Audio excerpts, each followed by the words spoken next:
মিত্ৰতা হ'ব লাগে প্ৰমোদ হাগ্ৰামাৰ, একত্ৰিত হ'ব লাগে বিটিআৰৰ সকলো আঞ্চলিক ৰাজনৈতিক শক্তি।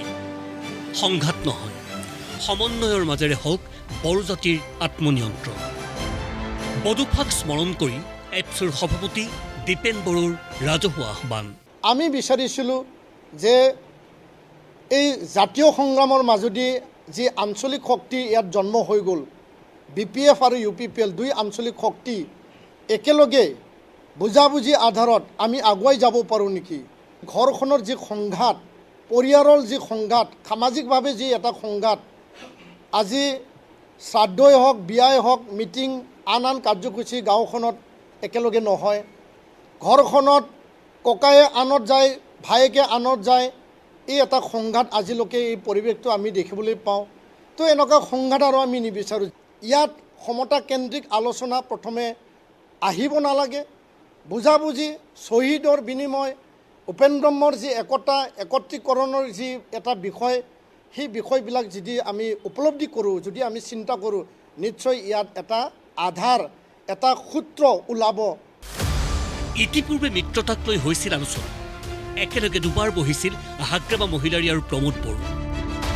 কিন্তু কেনে লাগিছিল চিডলি বিধানসভাৰ উপনিৰ্বাচনৰ সময়ত? এপছুৰ সভাপতিৰ আহ্বান, এতিয়া পুনৰ ত্বৰান্বিত হওক স্থবিৰ হোৱা আলোচনা প্ৰক্ৰিয়া। হাগ্ৰামা মহিলাৰী ডাঙৰীয়াৰ ওচৰত আমি গৈছিলোঁ যে প্ৰমোদ বড়ো ডাঙৰীয়া, হাগ্ৰামা মহিলাৰী ডাঙৰীয়া এবাৰ টেবুলত বহি আলোচনা কৰক। কাৰণ যোৱা 10-15টা বছৰত হাগ্ৰামা মহিলাৰী ডাঙৰীয়া, প্ৰমোদ বড়ো ডাঙৰীয়া এবাৰ দিল্লীত আৰু গোৱাতো আলোচনা হৈছিল, নোহোৱা নহয়। এইটো এটা পৰ্যায় গ'ল। ইয়াৰ পিছত আকৌ দিল্লীত মানে 2021ত প্ৰমোদ বড়ো ডাঙৰীয়া, হাগ্ৰামা মহিলাৰী ডাঙৰীয়াৰ মাজত আলোচনা হৈছিল। এইটো এটা চেপ্টাৰ গ'ল। কিন্তু ইয়াৰ মাজতে দলৰ মজিয়াত বিভিন্ন নেতৃত্বৰ মাজত দুই দলৰ আক্ৰমণ আৰু প্ৰত্যাক্ৰমণ আৰম্ভ হৈছিল চিডলি যি বাই ইলেকশ্যন। এই আক্ৰমণ আৰু প্ৰত্যাক্ৰমণত মানে এটাক আৰু কাউণ্টাৰ এটাকৰ যি এটা বাক্যবান, তাত আলোচনাৰ পৰিৱেশটো বিনষ্ট হৈছিল। সেই বিনষ্ট হোৱা পৰিৱেশটো পুনৰ নিৰ্মাণৰ কাৰণে আমি চেষ্টা নচলোৱা নহয়, চলাইছোঁ। কিন্তু দুই দলৰ শীৰ্ষ নেতৃত্ব আগবাঢ়ি আহিব লাগিব। মূলতঃ BPF UPPLৰ মিত্ৰতা বিচাৰিছে বড়ো ৰাইজৰ সকলো জাতীয় দল সংগঠনে। সমন্বয় বিচাৰি ৰাইজ ওলাইছিল ৰাজপথলৈ। ৰাইজৰ মনৰ কথা শুনিবলৈ ৰাজনৈতিক নেতালৈ আহ্বান দীপেন বড়ো। 14 তাৰিখত আমি পথযাত্ৰা বা ৰোড মাৰ্চ আমি কাৰ্যসূচী লৈছোঁ।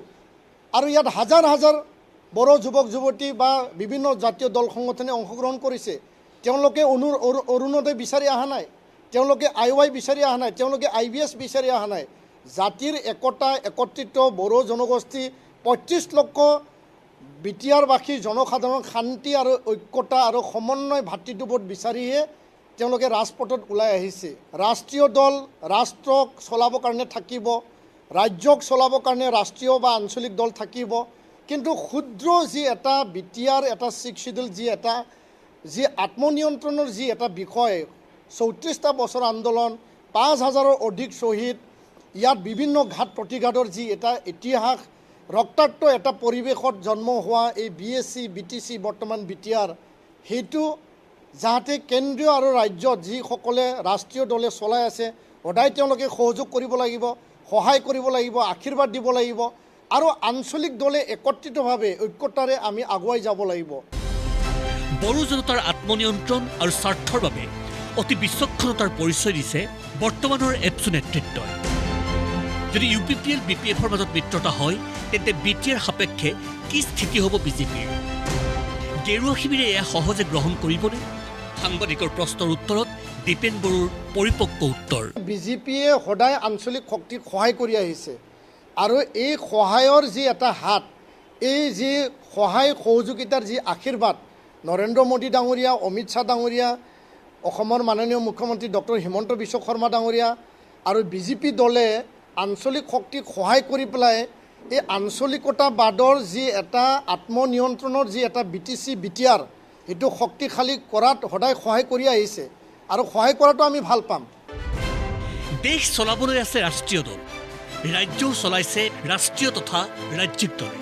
সেয়ে ক্ষুদ্ৰ জাতিসত্তাৰ আত্মনিয়ন্ত্ৰণ থাকক সেই জাতিসত্তাৰ ৰাজনৈতিক শক্তিৰ হাতত। সেইবাবে প্ৰয়োজন সমন্বয়ৰ অতি দূৰদৰ্শিতাৰে এপছু নেতৃত্বই আৰম্ভ কৰা এই ৰাজনৈতিক ৰসায়নে আহি থকা BTC নিৰ্বাচনত যে বিশেষ ধৰণে ক্ৰিয়া কৰিব সেয়া নিশ্চিত ভিডিঅ' জাৰ্নেলিষ্ট বাবু ৰিয়ানৰ সহযোগত ওদালগুৰিৰ পৰা মোছাদ্দিক হুছেইনৰ ৰিপৰ্ট প্ৰতিদিন টাইম